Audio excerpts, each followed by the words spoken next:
I stood at the entrance, clutching my small silver clutch like a lifeline, when the girl at the guest list table barely looked up and said, "Name?" "Marilyn Stewart," I replied. She scanned the paper, ran her finger down the list, then looked up with an awkward smile. "I'm sorry, there's no Marilyn Stewart here."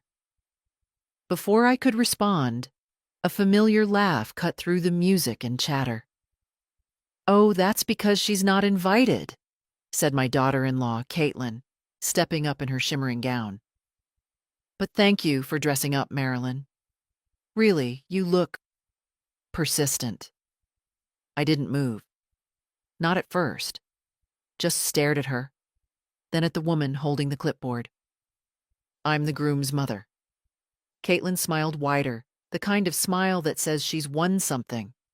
"Yes, I know who you are." No apology, no confusion, no, "let me check with someone." Just that grin, bright and cold, and the barest glance toward the ballroom doors, where the music swelled and glasses clinked. And somewhere behind them, my son was laughing, toasting, celebrating. I stood in that lobby in my navy dress with pearl buttons, the one I'd chosen carefully 2 weeks ago. Not because it was expensive, but because it made me feel like someone you don't overlook. I'd styled my hair myself, even put on the necklace James gave me on our 30th anniversary. I hadn't worn it since his funeral. And now I stood here, dismissed. My mouth went dry. I turned slowly to Caitlin. "This must be some mistake." "Oh, I don't think so." She tilted her head, her voice dripping with false sweetness. "Look, the hall's at capacity, and we really can't have any surprises. You know how these things are? Maybe there's another event you're meant to be at?" My knees almost gave out, not from age, but from the sheer humiliation. I was being asked to leave, politely, publicly, from the wedding I paid for. And she knew. Of course she knew. The girl at the table looked embarrassed now, glancing between us like maybe she'd misunderstood. "Should I check again?" But Caitlin leaned in. "She's not expected," she said firmly. "Let's not make a scene." A scene? Is that what they feared from me? That I'd raise my voice or throw my purse or sob in front of the crystal chandeliers? No, that wasn't me. So I nodded once. "I understand." I turned without another word, walked past the valet who offered me a puzzled look, and stepped out into the warm air. Wilmington's sun was sinking low, casting golden light over the long rows of parked luxury cars. My old Honda Civic sat quietly between a black Range Rover and a Tesla. As I walked to it, my chest burned. Not from shame. That had passed the moment Caitlin smiled. But from something older. Something quieter. Grief, I think. A new kind. Inside the car, I sat still. My hands resting on the wheel, my dress smooth across my knees. It was only then that the anger started. Slow, methodical. My name wasn't on the list? Oh, but my bank transfers were. Over $75,000 sent discreetly to the agency, booked under anonymous sponsor just as Caitlin had requested, so her family could take the credit. Her words, not mine. At the time, I said yes, because I thought I was saying yes to a future with my son still in it. Because I thought this gesture, this expensive, generous, unnecessary gesture, would rebuild something. I'd told myself, it's not about pride, Marilyn. It's about love. Let them have their moment. And I believed it. I believed that love meant sacrificing your place in the light so someone else could shine. I believed that if I just stayed quiet, just stayed helpful, I'd be allowed to belong. But as the lobby doors shut behind me, I realized something else. I had been erased. And it wasn't new. This wasn't the first time I'd been left off a list. Not the first time my son hadn't called, hadn't checked in. Not the first time I'd been too simple or too awkward or just a bit much for these kinds of events. The difference was, this time I had funded the entire performance. I'd paid for the stage, the actors, the lights, the orchestra, and now they wanted me to sit quietly outside the theater. No. I started the car. The hotel shrank in the rearview mirror. I didn't cry. I didn't yell. I didn't curse them. That would have been too easy. I simply drove. And as I passed the florist shop where I'd ordered the centerpieces, 12 tables worth of white lilies and blue hydrangeas, Caitlin's favorites, I pulled over and opened my phone. The bank app lit up. So did the email from the wedding planner. And right then, my fingers stopped trembling. My back straightened. My thoughts clicked into place like gears in a clock. They hadn't put my name on the guest list, but they were about to learn just how important that name really was. And this time, there would be no mistake. I didn't go straight home. I needed the drive.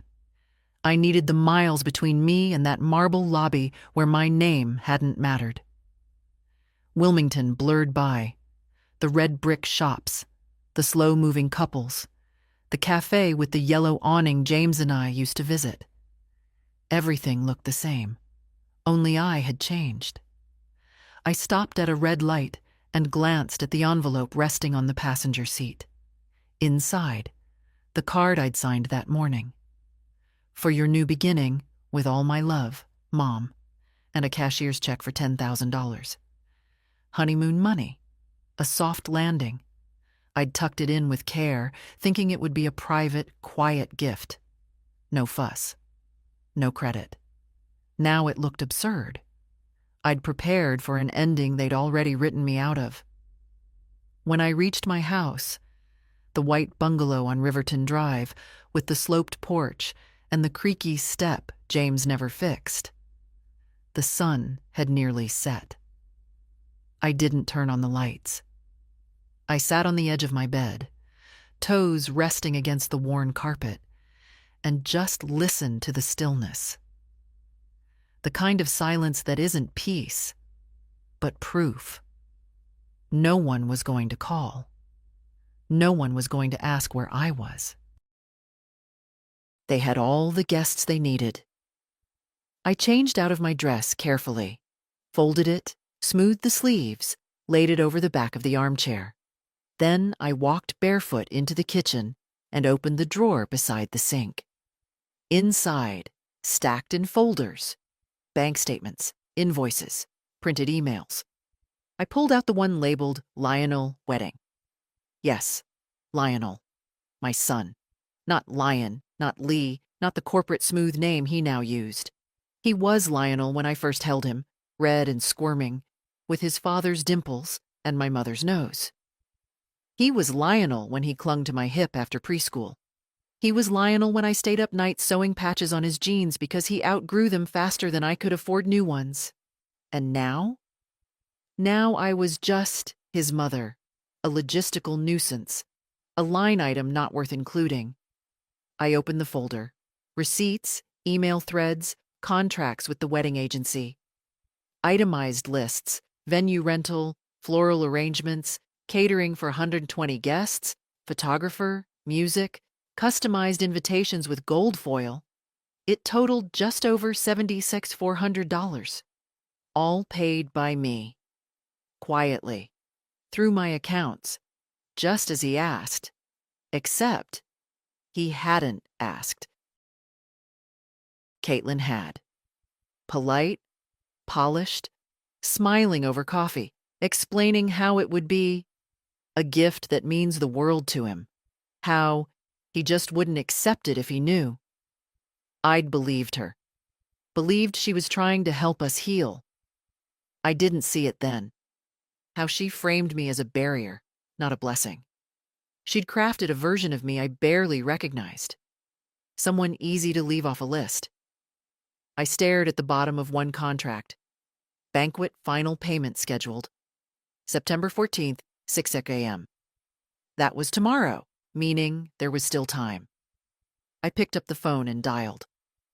Wilmington First Savings, this is Nora, came the voice on the other end. Hello, Nora. This is Marilyn Stewart. I'd like to speak to my personal accounts manager, please. A pause, then cheerful efficiency. Yes, Mrs. Stewart. One moment while I connect you. Click. Then a different voice, brisk and warm.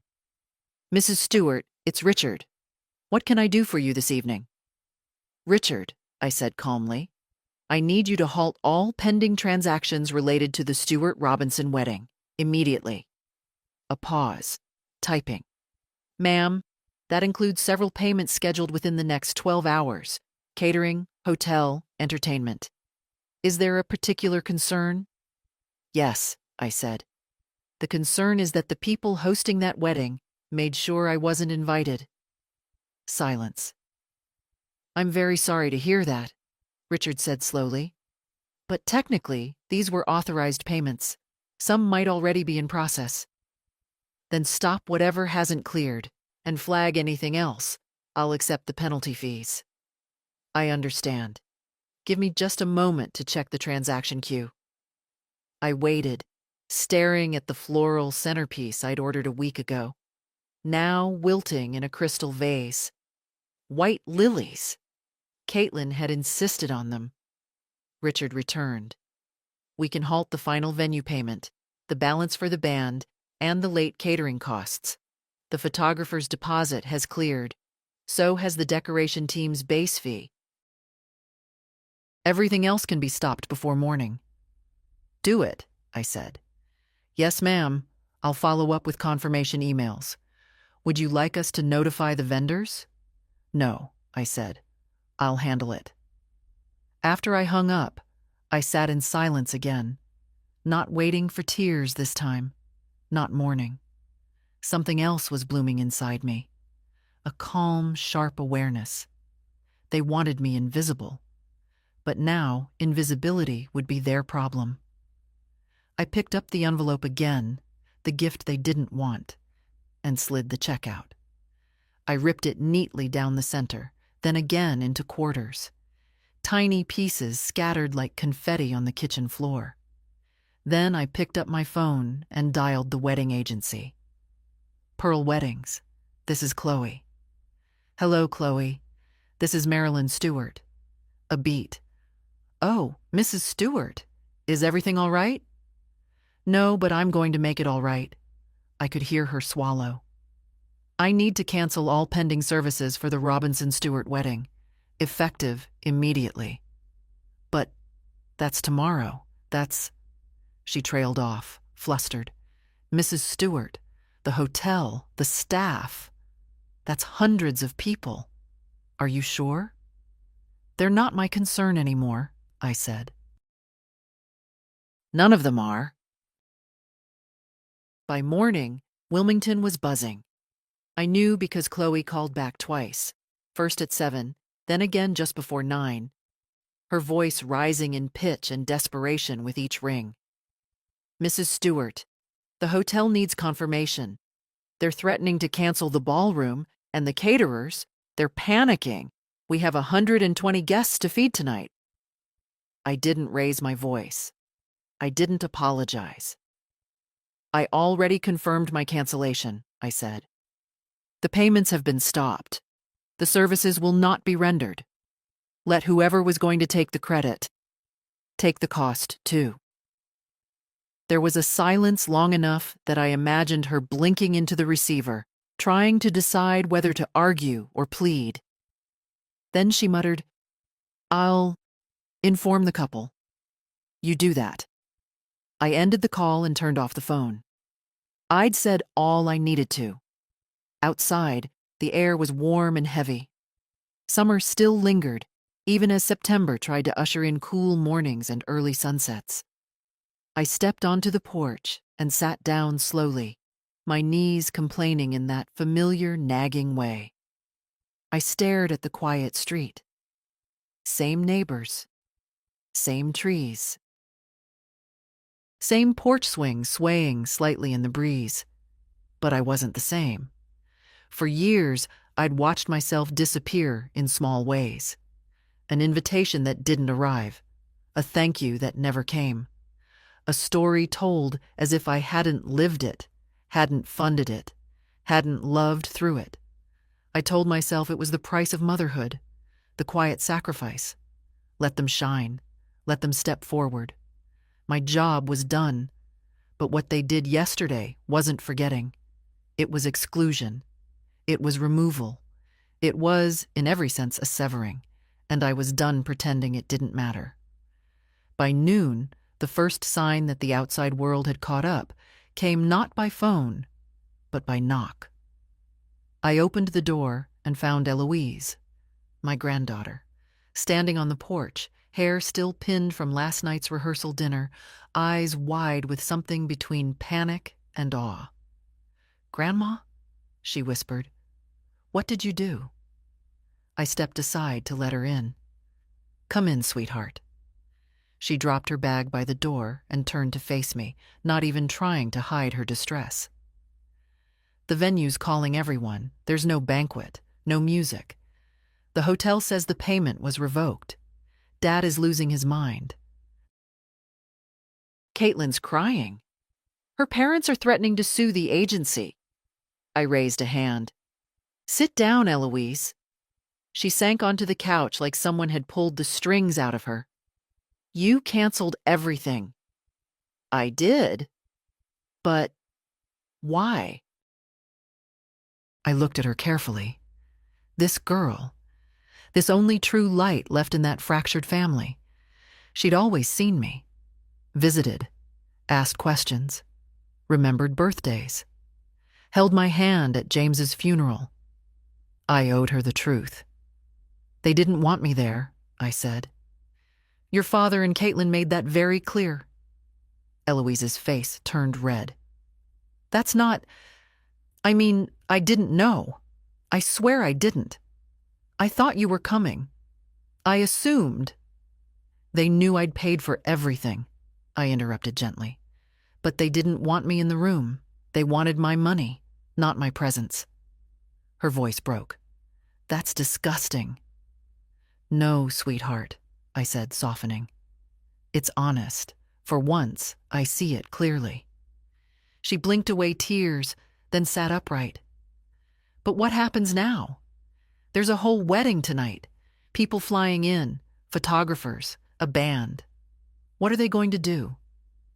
"I imagine," I said, standing slowly, "they'll do what grown adults do when life doesn't go as planned.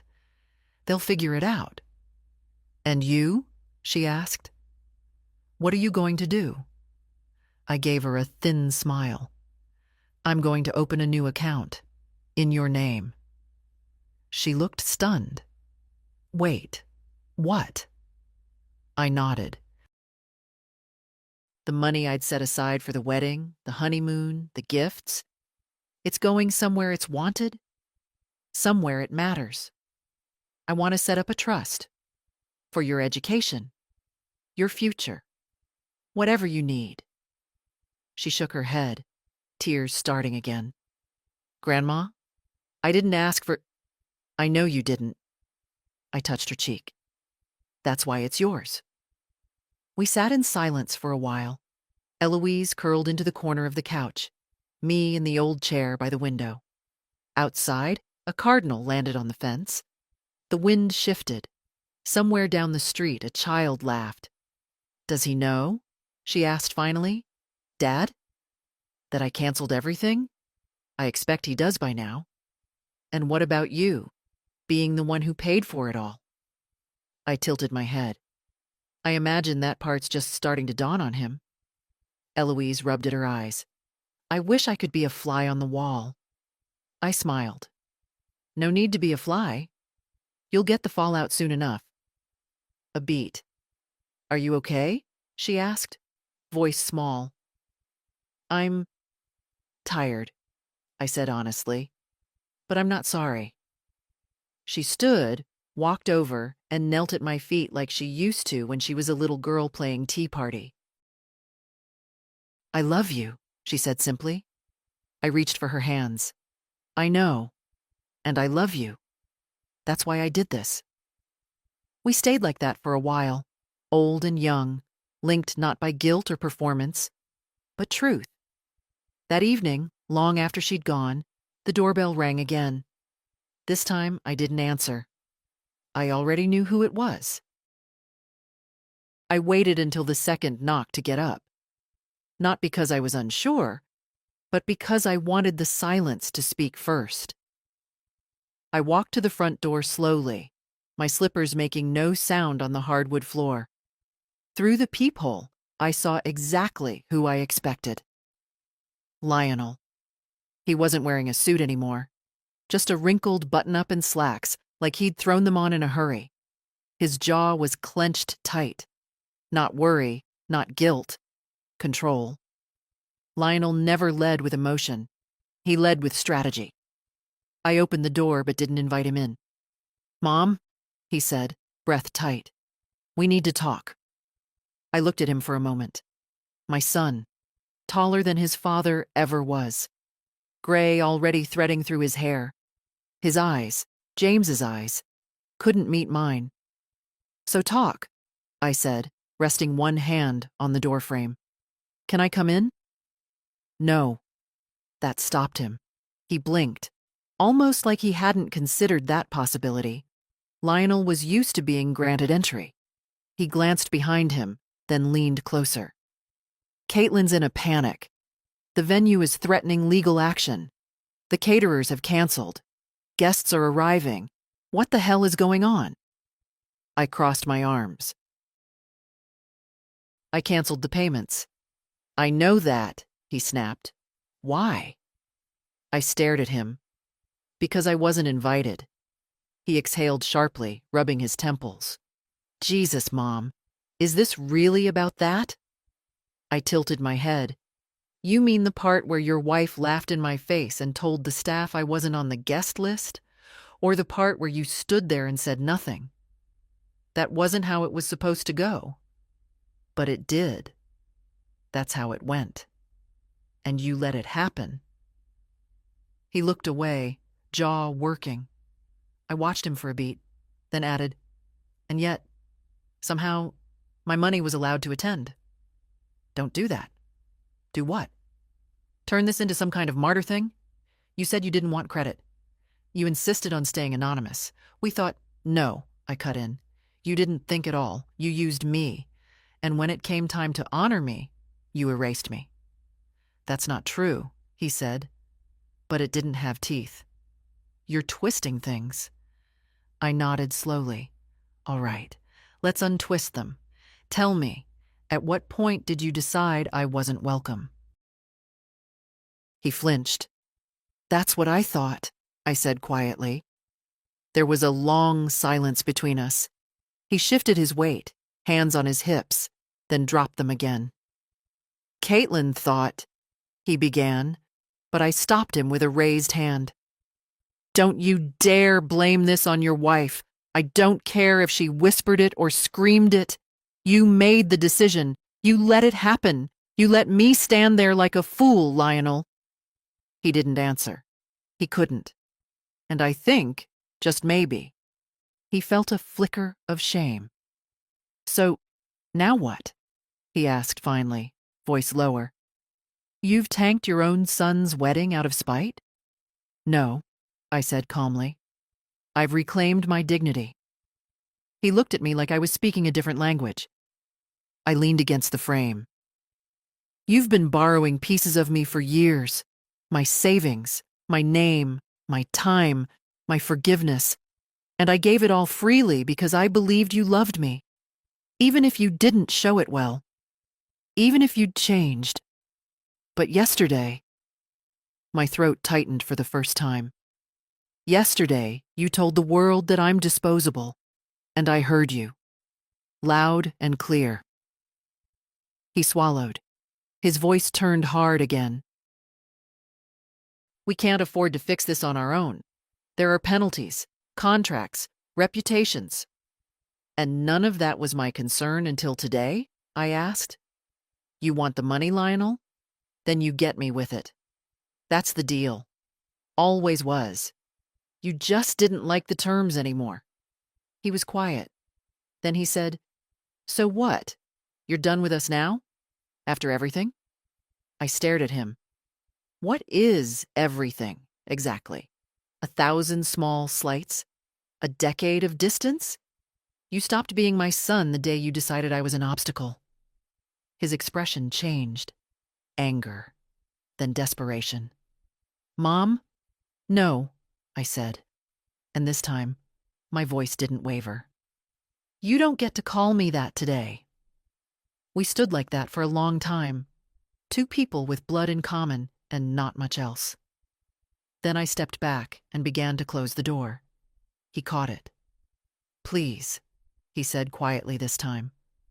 What do I tell them? I held his gaze. Tell them the truth. And I closed the door. This time, he let it shut. The silence after the door clicked shut was different this time. It wasn't thick with regret or hesitation. It was clean. Cold. Like a room that had finally been aired out after years of staleness. I stood there for a moment, hand still on the doorknob, listening. He didn't knock again. He didn't yell through the wood. He just stood there. I could feel it. Then turned and left. I watched from the window as he walked down the front path. Shoulders hunched, steps uneven. My Lionel, not the son I raised, the one who scraped his knee and came running to me with tears and trust, but the man who had grown out of needing me and somewhere along the way grown into resenting me. That man walked down my path and didn't look back. I sat back down at the kitchen table.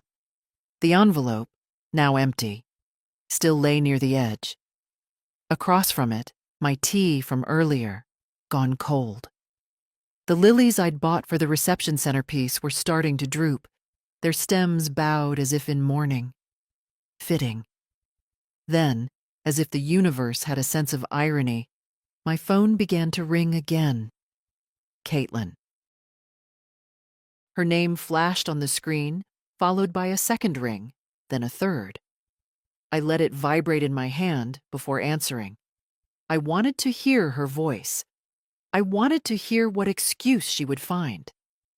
I picked up, but didn't speak first. Marilyn, she said, her voice already set in that strained register. Soft, high, polished. I think there's been a misunderstanding. No, I said. There hasn't. A pause. I'm sorry if you felt unwelcome yesterday. That wasn't our intention.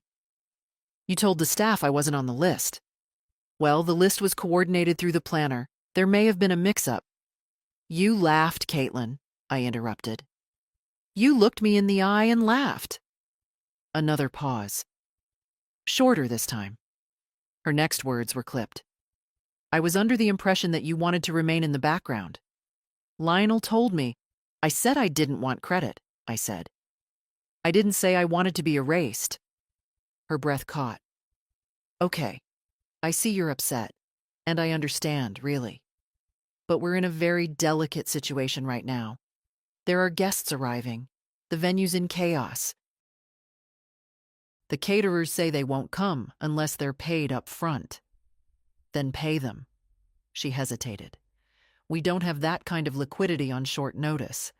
Everything was arranged under your... And now it's not, I said. Your event. Your problem. Marilyn, she said sharply, the mask slipping.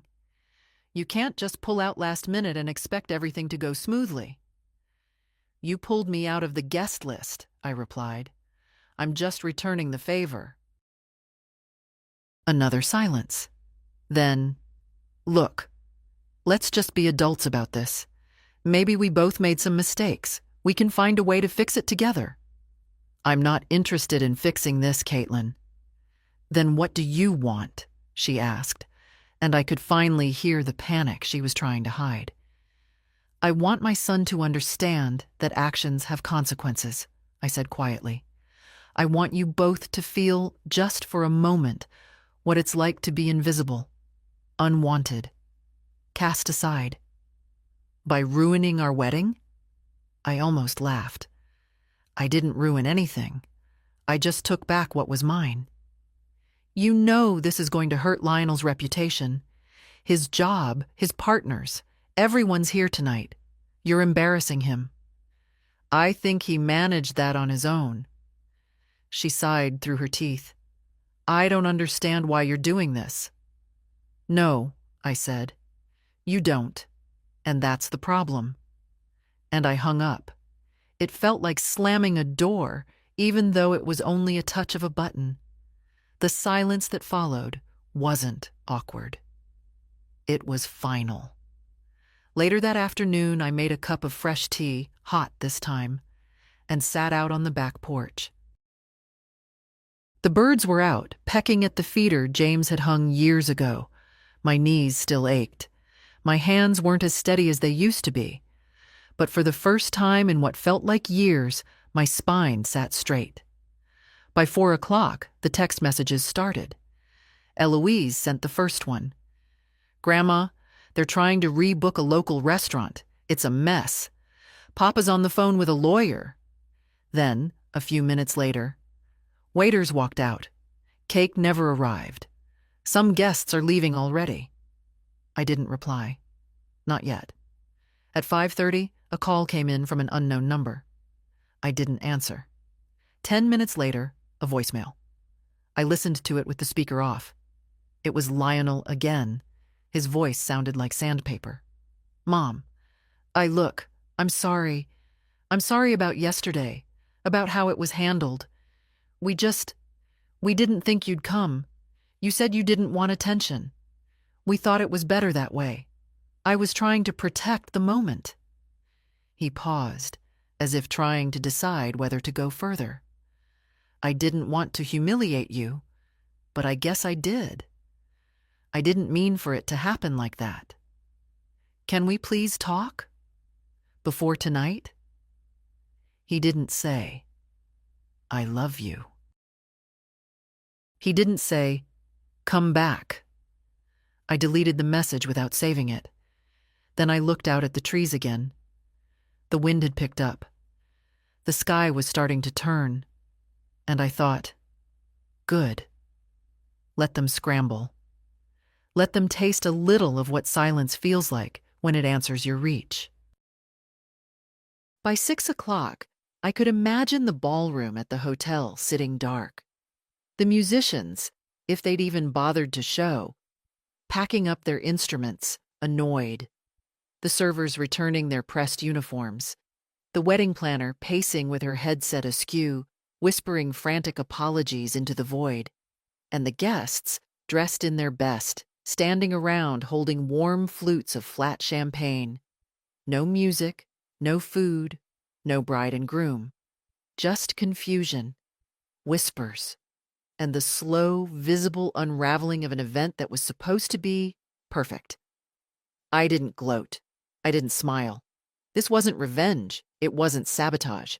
It was truth, finally standing up for itself. The next knock came just before 7. Not Lionel, not Caitlin, not Eloise. It was a young man in a suit with a clipboard, nervous, sweating slightly despite the evening breeze. His tie was crooked, and his voice stumbled. "Mrs. Stewart?" I nodded. "Hi, I'm Connor, from Pearl Weddings. I was told to bring this." He held out a thick folder. "It's a copy of your contract and the original receipts for the wedding services. Chloe asked me to deliver it personally and, to apologize. She said she had no idea about the guest list situation." I didn't take the folder right away. I studied his face. He looked barely 23, the kind of boy who still called his mother for cooking advice, completely out of his depth. "I'm not angry at your agency, Connor," I said. "I'm angry at my son." Relief flashed across his face. Thank you, ma'am. Chloe really didn't know. She said she thought you were some great aunt. I allowed myself a dry laugh. That's generous. Tell her not to worry. He nodded and handed me the folder. She also asked if you'd be willing to speak with the venue. The manager's demanding clarification. They've got staff still on site waiting for answers. I raised an eyebrow. They're still holding the room? Technically, he said, shifting his feet. It's reserved until midnight. But with no final payment, they can't serve or staff it. They're threatening legal action, but Chloe said if you confirm the cancellation directly, it might help. I glanced at the clock on the wall inside. 7:03 p.m., the time the first dance was supposed to begin. I'll make the call, I said. Thank you for delivering this. Connor hesitated at the edge of the porch. Mrs. Stewart, just between us, I've worked a lot of weddings. Some are showy, some are sweet. But the minute I saw Caitlin, I kind of knew. He paused, then added, almost shyly, I hope you're okay. I smiled, not wide, but real. I am. He tipped his head and left. Once inside, I opened the folder. Neat printouts, all my transfers, my emails, even the floral mock-ups Caitlin had picked. Pages of sterile white with captions like luxury minimalism and modern elegance. Not one mention of my name. I picked up the landline, still more reliable than my cell for long calls, and dialed the hotel's direct number. A woman answered. Brisk, annoyed. This is Marianne, event supervisor at the Silverstone Grand. Who am I speaking with? Marilyn Stewart, I said, the original sponsor of the Robinson Stewart wedding. The change in her voice was immediate. Oh, Mrs. Stewart. Yes, we've been trying to reach you. I'm calling to confirm that the remaining payments have been canceled, I said. You are under no obligation to continue hosting the event. Please consider the reservation null. We understand, she said, trying to keep it professional. It's just, some guests are still arriving. We've informed them that the celebration has been postponed, but no one is giving us clear direction. Let me be clear then, I said. There is no longer a celebration. Not here. Not under my name. Another pause. Then softer. Understood. May I ask, is everything all right? No, I said. But it will be. After I hung up, I poured myself another cup of tea and brought it to the living room. The windows were open. I could hear the distant hum of the city, cars, laughter, the occasional honk. Somewhere out there, my son was facing the music he thought I would pay for. The phone buzzed again. A message from Eloise. Grandma, I think you should know. The Redgraves just found out they didn't pay for anything. They're furious. Caitlin's father's yelling at Lionel. People are leaving. Some of them know it was you who canceled everything. I think they know it was you who paid too. I didn't reply. What could I say? Good. Let them know. They should have known all along. They should have looked me in the eye and said, Thank you, Marilyn. We're grateful. Please join us. Instead, they had shut the door in my face and assumed I would keep funding the house they'd locked me out of. Let them feel it now, the draft that rushes in when the foundation gives way. Let them scramble. Let them explain. Let them sit in silence and wonder how it all fell apart. I finished my tea and turned off the lights in the living room. Tonight, they could learn how it feels when absence is not an accident, but a decision. The house was quiet, but not heavy. Not the kind of quiet that creeps in after an argument or lingers like smoke after disappointment. This was something else. This was calm. I hadn't had that kind of peace in years. By 8 o'clock, I'd stopped checking the time. The night was moving on without me, and I had no intention of chasing it. I sat at my kitchen table, my table in my home, and read the newspaper from front to back for the first time in months. I underlined a soup recipe, clipped a gardening column. I even laughed out loud at a comic strip that James used to hate. I'd just stood to wash my teacup when I heard the knock. It was slower this time. Not rushed, not demanding. I opened the door and saw Eloise. She looked exhausted. Her heels were in her hand, her bun falling apart, mascara smudged slightly beneath her eyes. But when she looked at me, something in her expression softened. "Hi," she said. I stepped aside without a word and let her in. She sat down at the kitchen table like she had when she was little, legs crossed, resting her chin in her hands. I poured us both fresh water and set the glasses down. We sat in silence for a few moments. She didn't cry, and I didn't push. Finally, she spoke.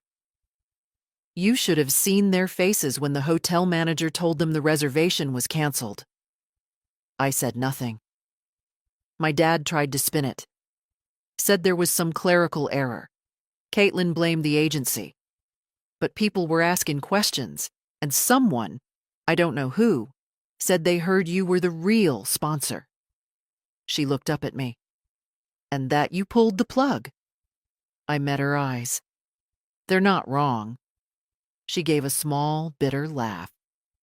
"Well, that's when the Redgraves lost it. Her father was shouting, called Dad a fraud, said he'd embarrass them in front of their friends. Caitlin was crying, saying the wedding was cursed." I raised an eyebrow. "Cursed?" She said it's what happens when certain people bring their energy around things meant to be elegant. There it was.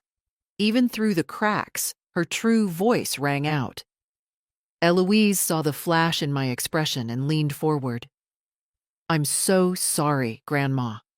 I didn't know they were going to do that to you. I didn't think—" She hesitated. "I didn't think they'd go that far. You always hoped your father was better than that," I said gently. She nodded. I took her hand. "So did I." She swallowed. "Do you regret canceling everything?" I looked at her for a long moment. "No, not for a second." She exhaled, relief and sadness twining together. "They didn't just exclude you," she said. "They used you, then tried to pretend you were never part of it." "I let them," I said quietly. "For years. I wanted so badly to believe that if I gave enough eventually, I'd be invited in again."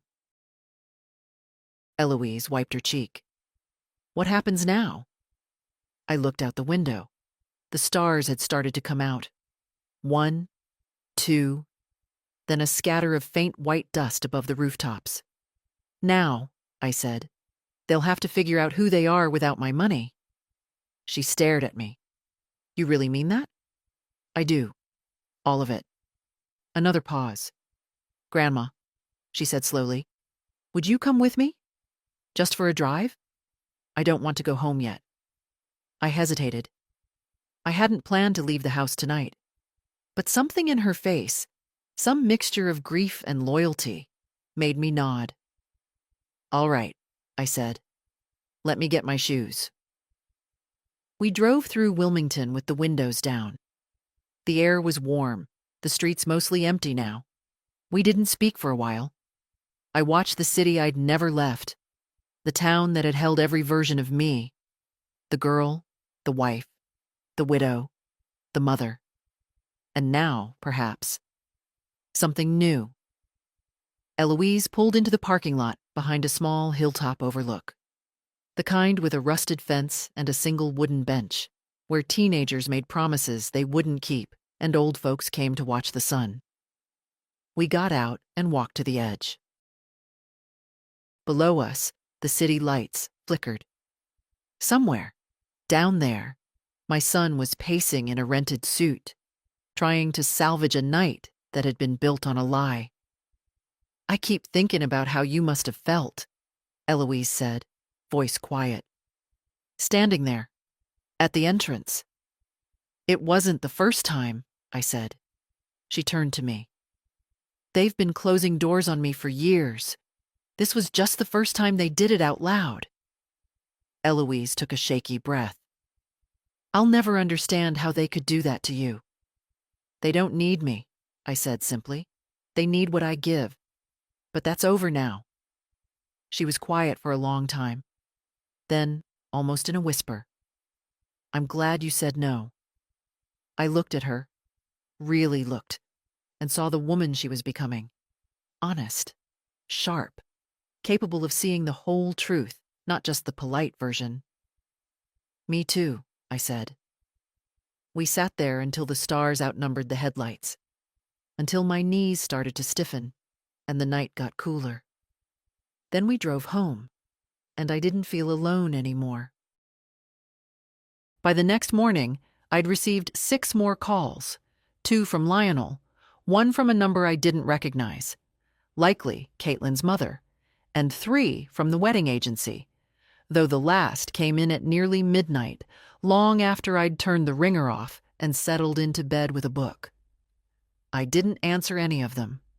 I slept well, better than I had in years. I didn't dream about apologies or reconciliations. I didn't hope for a message saying they'd change their minds. I simply rested. When I woke, the house felt different, as if the walls had finally stopped holding their breath. I made coffee, fried 2 eggs, and ate them slowly by the window. My newspaper was still folded neatly on the table. A breeze came in through the screen door. The lilies on the counter had begun to brown at the edges, not dramatically, just quietly fading, the way things do when they've been used up. At 10:30, the doorbell rang again. I opened the door to find Lionel standing there, not panicked this time, not frantic, just tired. He had dark circles under his eyes and hadn't shaved. His tie was missing, and the first button of his shirt was undone. He looked like a man who had stopped pretending he could fix something with charm. "Can I come in?" he asked. I stepped aside without answering. He walked into the living room and stood for a moment, as if unsure where to begin. Then he sat down, not on the couch, but in the old armchair across from mine, James's chair. I made no comment. "I don't know what to say," he finally muttered.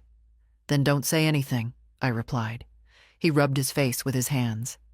"Everything's a mess." I nodded once. The guests were confused. Half left before we could even gather them. Caitlin's parents.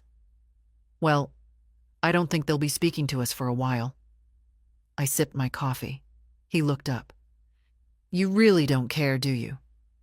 I met his gaze. "That's not true. I care very much. Just not about what you think I should." He slumped back in the chair. "I didn't think it would go like this." "No," I said. "You thought I'd swallow it. Like I always have." His face twisted. "That's not fair. But it's true." He didn't deny it, not this time. "I kept trying to explain to Caitlin that you were fine with staying behind the scenes. That you wanted it that way? She thought it would be cleaner if we didn't make a big deal." I leaned forward slightly. "And did you think it would be cleaner to have your mother turned away at the door? Did you think I wouldn't come at all?" "I didn't know you'd want to," he said, and for once, there was no malice, just bewilderment. "You never said." "Because I didn't think I had to." He looked away. "I'm not one for grand speeches, Lionel," I continued. "But I spent my life showing up. For you. For everything. School. Birthdays. When your marriage fell apart. When you were short on the down payment. When you needed someone to cover the deposit for your daughter's school. I showed up. Always. I know," No, you don't, I said. Because if you knew, you would have realized that showing up for your wedding wasn't some surprise stunt. It was the most natural thing in the world. He nodded slowly. You're right. That stunned me more than anything. I was proud, he said, voice quieter, that I'd pulled it all together, that Caitlin's family saw me as successful, that everything looked perfect. I didn't want them to see where I came from. I inhaled deeply. Which means, I said, you didn't want them to see me. He swallowed hard. I wasn't ashamed of you, he whispered. Then why didn't you fight for me? He looked down.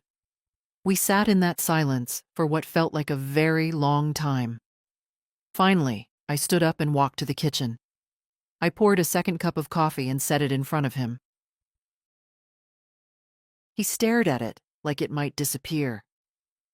I'm not angry anymore, Lionel, I said, but I'm finished giving parts of myself to people who don't value the whole of me. He nodded, fingers tightening around the cup. I want to fix this. You can't. He looked up sharply. But you can learn from it, I added. That's the only apology I'll accept. He blinked. I canceled the wedding because you erased me, I said. I'm not interested in guilt or grand gestures. I just want it understood that this, I pointed to myself, to my home, is not a resource you can exploit anymore. He sat back, speechless. I set up a trust, I continued, for Eloise. The money I'd saved for your wedding, the honeymoon, the gifts, it's all going to her now. She's the only one who's ever made me feel seen. I understand, he said, barely above a whisper. I doubt that, I said, but maybe someday you will. He stood slowly, the coffee untouched. I'll go, he said. I didn't stop him. As he reached the door, he paused. Mom, he said, I miss how things used to be. I looked at him evenly. Then maybe you shouldn't have changed them. And I closed the door behind him. Quietly, without regret. The days that followed moved slowly, like the air after a storm, thick but clear. No more calls came from Lionel. Not a text, not a knock, not a letter. And I didn't expect one. Not because he was cruel, but because silence was always his fallback.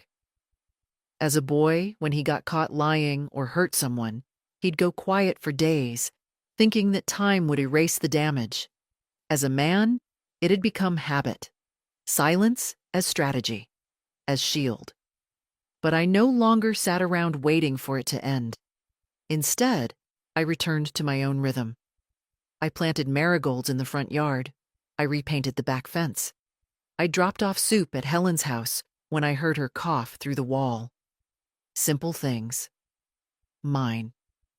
And in the quiet, something remarkable happened. I began to hear myself again. I remembered the sound of my own footsteps in the hallway when the house was still full.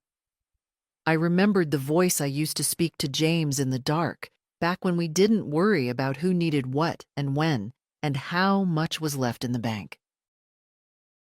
I remembered the sharp snap of clean sheets on the line, and the way Lionel used to giggle when I pressed them against his cheek and called them sun-warmed. I remembered being a woman, not just a mother. One morning, I found myself pulling out an old photo album, not out of nostalgia, but curiosity. I wanted to see what had been, what was real, what I might have missed, trying to hold everything together. The pictures were all there. Birthdays with cake, tiny shoes lined up in the hallway, camping trips, Easter dresses, report cards. I documented it all like it might someday prove something. That I'd been present, that I'd loved well. But what struck me most wasn't what I'd recorded. It was what I hadn't. There were no photos of me in the hospital after James died. No image of the check I wrote to save Lionel's business in 2009. No record of the year I canceled my own dental work to help pay for Eloise's braces. Those moments, the ones that cost me most, had passed like ghosts. And maybe that's what hurt more than the wedding. Not that I hadn't been seen, but that I'd made peace with being invisible. Until now. The knock that came that Friday was soft, hesitant. I opened the door expecting another delivery, or maybe Helen returning my soup bowl. But it was Eloise. She was holding a manila envelope. "Hi," she said. "Can I come in?" Always. She stepped inside and sat at the table without needing to be asked. She wore jeans and a loose cardigan, her hair pulled back, no makeup. She looked more like herself than she had in weeks. "I have something," she said, setting the envelope in front of me. "A letter. From Dad." I didn't reach for it. She glanced at me. "He asked me to deliver it. He said he didn't think you'd open it if it came in the mail." "He's right," she nodded. "I haven't read it. But he told me he wrote it by hand." That surprised me, Paste. Lionel hadn't handwritten anything since college. I looked at the envelope for a long moment, then slid it toward me and opened the flap. Inside, a few pages, folded once. Plain white paper. No greeting card, no typeface. Just his handwriting. Slightly shaky, but unmistakable. I read it in silence while Eloise waited. "Mom, I don't deserve for you to read this, but I need to write it anyway. I've been replaying everything in my head. Not just the wedding, all of it. The years of help. The things you gave without asking anything back. The times I should have said thank you and didn't. The times I made you feel small when you were the one holding everything together. You were right. I wanted the image more than the truth. I wanted to look like a man who'd built something on his own. I wanted Caitlin's family to see me as someone who had arrived. And I thought, if I just kept you in the background, it would be cleaner. That's the word I keep hearing in my head. Cleaner. But now I see what I really did. I erased you. I watched them turn you away at the door.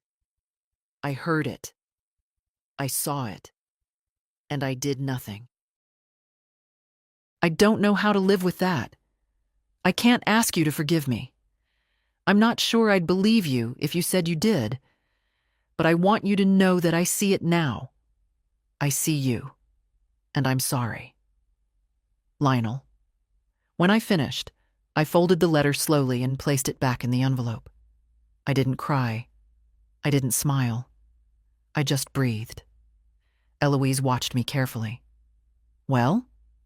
"He's trying," I said. "That's something." She looked relieved. "You're not going to throw it away?" "No," I said, "but I'm not going to frame it either." We sat in silence for a while. I ran my fingers along the edge of the envelope, feeling the weight of the paper, the ink, the time it must have taken to write. It didn't erase what had been done, but it named it. And sometimes that's the beginning of healing. Not forgiveness, not return, just the truth, spoken plainly, for once. 3 days passed before I heard from Caitlin. I hadn't expected her to show up in person. I assumed, if anything, she'd send an email. Something composed, distant, carefully crafted to shift blame while appearing gracious. But instead, it was a text. Just 3 words. "Can we talk?" No punctuation, no explanation. I didn't respond. Not because I wanted to punish her, but because I had nothing left to give. I'd already spent years handing over my time, my grace, my silence. I wasn't going to hand over my attention, too. Not without reason. The next day, a courier brought a box. No return address, just my name on a cream envelope taped to the top. Inside, remnants. the ruined wedding favors, a pair of champagne flutes with L and C etched in delicate script, a photo frame, still wrapped, the sort of box someone packs when they don't know what to say, but feel they should say something. I didn't open the card right away. Instead, I stood there, staring at the flutes, so fragile, so formal, so clearly meant for display, and wondered what Caitlin thought this gesture might accomplish. Eventually, I opened the envelope. Marilyn, I don't expect you to respond. I just want you to know that I see now what I didn't before. I saw your name on every receipt when the planners sent us the final documents. Every flower, every fork, every inch of that room had your fingerprints on it. I thought I could separate the celebration from the source. I thought money was neutral. It wasn't. You weren't. I wanted something flawless. I wanted a story to tell my family, my clients, my friends. One where everything looked elegant and earned. But I didn't want to include the woman who made it possible because I couldn't control how she fit into that version. I see how shameful that is now. I don't expect your forgiveness. I just didn't want my silence to be the last thing you heard from me. Caitlin. The handwriting was neat, deliberate, too careful to be truly sincere, but not cold. I placed the letter back in the envelope, then slid it into the same drawer where I kept Lionel's. Not for keepsake, not for sentiment. Just to remind myself that recognition, when it finally arrives, often comes too late to matter. Later that evening, I stood at the kitchen sink, peeling apples for a pie. Not for anyone in particular, just because it felt like a day for baking. The smell of cinnamon and butter filled the house, and the silence around me didn't feel empty anymore. It felt earned. I thought about the wedding. Not the disaster it became, but the version they wanted. Perfect, curated, expensive. And how quickly it collapsed once the truth withdrew its support. That's the part they never understood. I wasn't the obstacle. I was the foundation. And now that I'd stepped out from beneath them, they were learning how little their structure could hold on its own. The pie had cooled by morning. I wrapped 2 slices in wax paper and set them aside for Helen. She liked them with her afternoon tea. The rest I stored neatly in the old ceramic dish James once called the inheritance nobody would fight over. He was right. No one had ever asked for it. The quiet in the house that day felt different. Not the weight of loneliness, but the comfort of distance. The kind of silence that comes after you've finally said what needed saying. It was an honest stillness. Around noon, Eloise called. "Do you want to get out of the house?" she asked. "Just a drive? Maybe lunch?" "I'd like that," I said. We didn't go far. Just the little diner off Route 9, the one with the blue booths and the jukebox that never worked. It wasn't elegant, but it was ours. Familiar. We sat by the window, ordered sandwiches. I had tuna on rye. She had grilled cheese and tomato soup. She sipped her lemonade and looked at me. I told Dad about the trust. I met her eyes. How did he take it? She stirred her straw. Quietly. I think he expected it. He didn't argue. Good. She hesitated. He wants to try again. To fix things. I nodded slowly. Trying is fine, but it's not a promise. She seemed relieved. I told him that. We ate in silence for a while. Comfortable now. The kind of silence where nothing needs to be filled. After lunch, we stopped by the park. Just walked. No destination. The trees were beginning to shed their leaves, early for September. But the breeze was gentle, and the sky was the kind of gray that made the greens seem brighter. Eloise slipped her arm through mine. You know, everyone talks about starting over like it's this big dramatic thing, but I think it's smaller, quieter. I looked at her. It is. She smiled. I'm proud of you. The words caught me off guard. You did something brave, she continued. Not loud, not cruel, just brave. I looked at her, this girl who'd grown into someone I trusted more than most adults. I squeezed her hand. So did you, for staying. Back home, the house welcomed me like an old friend. I put on the kettle, folded the laundry, refilled the bird feeder. Nothing special, nothing big, but all of it mine. The next day, I received a card in the mail. No return address. No handwriting on the envelope. Just my name. Inside was a photograph. A candid, taken from the wedding rehearsal a few nights before everything collapsed. In it, Lionel was standing near the altar, tie slightly askew, looking down at a piece of paper. Behind him, out of focus, Caitlin stood adjusting her veil.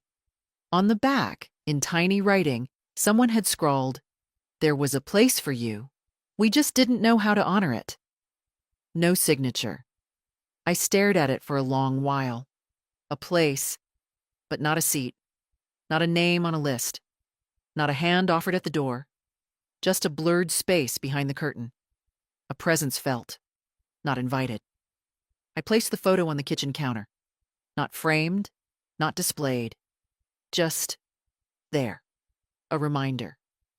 They had wanted the version of me that didn't speak, didn't ask, didn't need. But that version no longer existed. And this one? She was just beginning. The following Sunday I went to church, not out of habit. I hadn't been in years. But because I wanted to sit somewhere quiet where no one expected anything from me. Not money, not answers, not forgiveness. Just my presence. The sanctuary was half full. A few familiar faces, some older than I remembered, others softened by time. I sat in the back row, the one near the stained glass window with the chipped corner that James always pointed out when he thought no one was looking. The sermon was about humility, about how grace is not something given to the loudest, but found by the ones who learn to kneel. I didn't kneel, but I listened.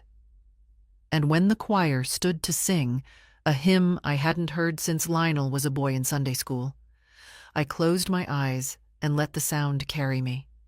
Not backward, not forward, just here, present. After the service, an older woman I only vaguely remembered approached me. I think her name was Doris. "You've lost weight," she said, without preamble. I smiled. "No, I've just stopped carrying things that don't belong to me." She blinked, then nodded once, slowly. "Good for you." That was all. No small talk. No gossip. Just a shared knowing. Outside, the sun had broken through. I stood on the church steps and felt it warm my shoulders. For a brief moment, I thought about calling Lionel. Not to mend anything, just to say I'd heard from God today and hadn't thought of him with anger. But I didn't call. Some silences are better left intact. That afternoon, I returned home to find a package on my porch. No return label.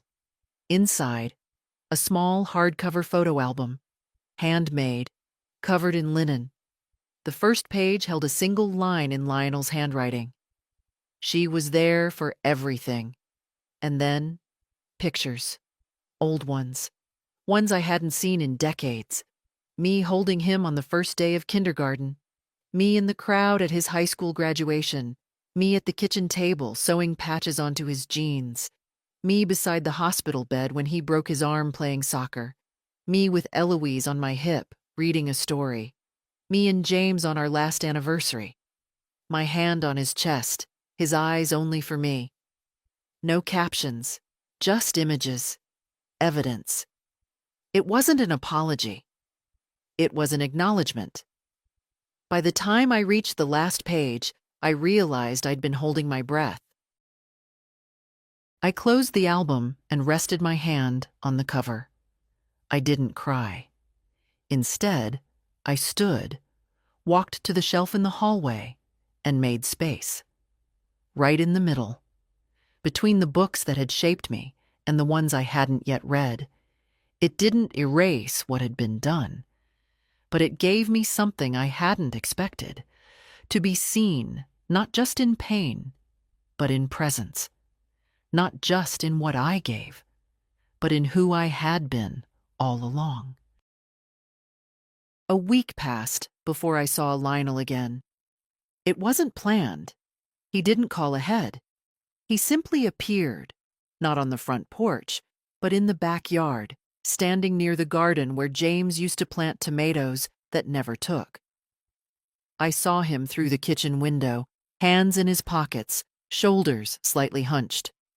Waiting, not knocking. I dried my hands on a towel and stepped outside. "You always liked this spot," I said. Not as a greeting, but as a reminder. He turned slowly. "Dad used to drag me out here when I didn't want to talk." I nodded. He knew something happens in the quiet that doesn't happen face to face. He looked down at the grass. "You were right, about all of it." I didn't answer. Some things don't need confirmation. "I'm not here to fix it," he said. "I think I made too much of a mess for that. But I wanted to say something in person. One last thing." He took a breath. "I spent so long chasing approval. From Caitlin, her family, my co-workers, strangers. I wanted to be the man who built everything on his own. But every good thing in my life was handed to me by a woman I tried to edit out. I crossed my arms, not out of anger, but to keep from shaking. Not because his words were cruel, but because they were finally honest. I was afraid," he said, "that people would see where I came from and think less of me." "And now?" I asked. "Now I see where I came from and think I was a fool not to be proud of it." The breeze shifted. Somewhere down the street, someone was mowing a lawn. Ordinary sounds, nothing cinematic. "Caitlin left," he said, not dramatically, not fishing. "She moved back to her parents' place for now. Said she needs time." I nodded. "I imagine she does." "She said I let someone ruin her wedding." I looked him in the eye. "She's wrong. You let someone fund her wedding. Then you let someone stand outside it." He nodded, no defense left. I took a slow breath. "So what now?" "I don't know," he said. "I'm not asking to be let back in. I just want to stop pretending that door was ever closed by anyone but me." That was the truest thing he'd ever said. We stood there for a long time, not hugging, not crying, just sharing space. Finally, I said, "There's pie in the fridge." He blinked. "Still your peace offering?" "No," I said. "It's just good pie." He smiled. Small, not grateful, not relieved, just tired. Human. We walked back inside together. He didn't stay long. Just enough to eat a slice, rinse the plate, thank me. Not enough to pretend things were fine, but just enough to let me know they might one day be better.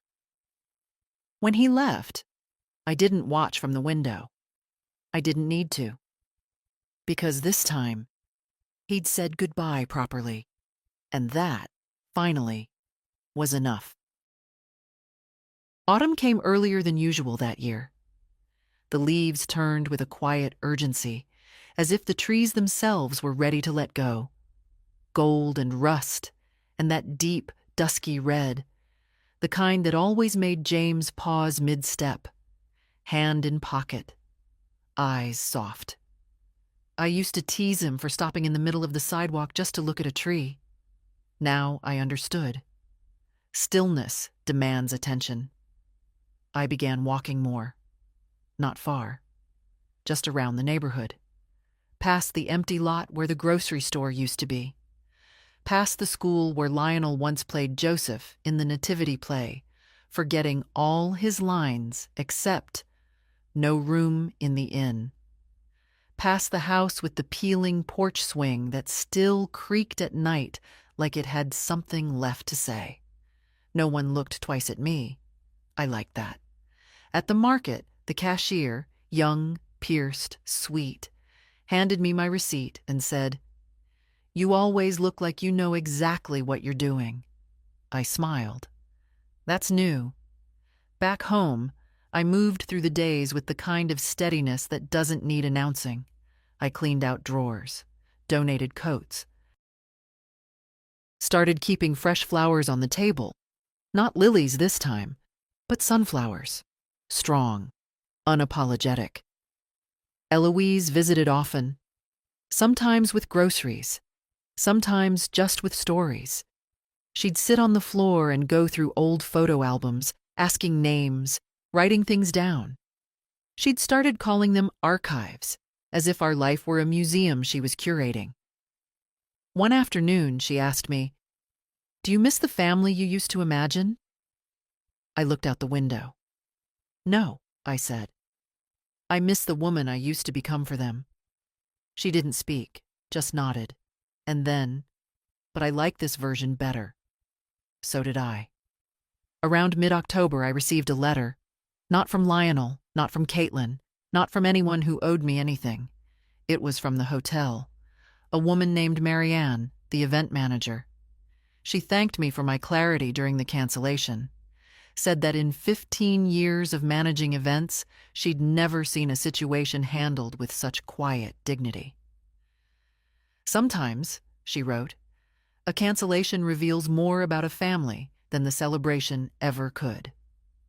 She included a voucher for a weekend stay. Valid through next year. No obligation, just an offering. I placed it in the drawer with the other letters. Then, after a moment, I took it out again and pinned it to the fridge. Not because I planned to use it, but because it reminded me. Exits can be elegant too. That week, I bought a new dress. Nothing flashy, just something soft, well-made, fitted to a body I'd finally stopped apologizing for. I wore it to the art gallery opening Eloise invited me to. Stood beside her as she pointed out brushstrokes and color palettes, speaking with the quiet authority of someone who had learned how to see. A woman approached me near the sculpture exhibit. "Your granddaughter says you're the reason she became an artist." I didn't deflect. Didn't wave it off. I simply said, "She's the reason I became brave." Later that night, walking home, Eloise slipped her arm through mine. "You're not angry anymore," she said. "No," I replied. "I'm just not invisible." And that, after everything, was its own kind of peace. Winter settled in with less resistance than I expected. No early blizzards, no cracked pipes, just a slow hush. Frost on the windows, breath in the morning air, the kind of cold that made the inside of the house feel more honest. I didn't put up a tree that year. Not out of spite. I just didn't feel like decorating for people who weren't coming. Eloise came by often. Sometimes she brought soup. Sometimes just silence. Sometimes she stayed long enough to nap under the old quilt, the one James's mother stitched before the war. She said my house felt safe. I told her that's what happens when you stop bending it to please ghosts. Lionel sent a Christmas card. Simple, no photo, no glitter, just 3 words inside. "I see you." I didn't reply, but I didn't throw it away either. In January, I made something new of my days. I took a painting class. Just once a week, just acrylics. I wasn't good, but I was present. The instructor kept calling me Mar, like we were friends already, and I let her. There was something humbling in trying, in being bad at something on purpose. One of my classmates, Judith, was 73 and painted only horses. She said, "I used to paint people, but they never stayed." We both laughed harder than the line deserved. That spring, I finally planted tomatoes.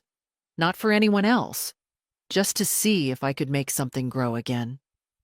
They came in crooked, imperfect, but they came. And when I sliced the first one into a salad, I didn't think of James. I didn't think of Lionel. I just thought, this is enough. Eloise graduated that May. She wore a pale blue dress and walked across the stage like she'd been walking toward it her whole life. When they called her name, I stood. Not because anyone else did, just because I wanted her to see me. Steady, proud, unafraid of being visible.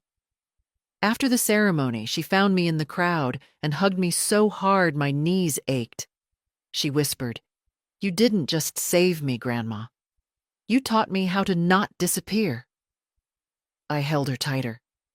The summer came slow. Mornings filled with radio jazz and open windows. I painted. I wrote postcards I never sent. I learned how to poach an egg properly. Small things. Mine.